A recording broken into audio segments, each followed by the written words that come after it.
Drip. Water drips from that metal tap. Hunched over the sink with burning tears in my eyes, I feel like that tap, only ever used. Violently turned on and off when it is convenient, but I do not want to be a burden. Like that tap, I still long to be used. Just to know someone remembers I am there, even its neck is bent like a banana. Imagine if my neck bent that way, I would radiate misery. And yet when my back falls over and my eyes meet the ground, no one seems to notice. Tears like tap water swarm in my eyes and no one seems to care. See, when my back contorts into the shapes you ask of it, praise tumbles out of your mouth.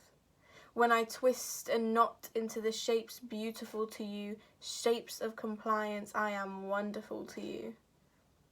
I wish I was that tap, strong enough to withstand the necklace of your hands, dripping enough for the sound to sing lullabies, patient enough for your use, confident enough to know its purpose. But when the trickling of my tears stop, that drip stops too.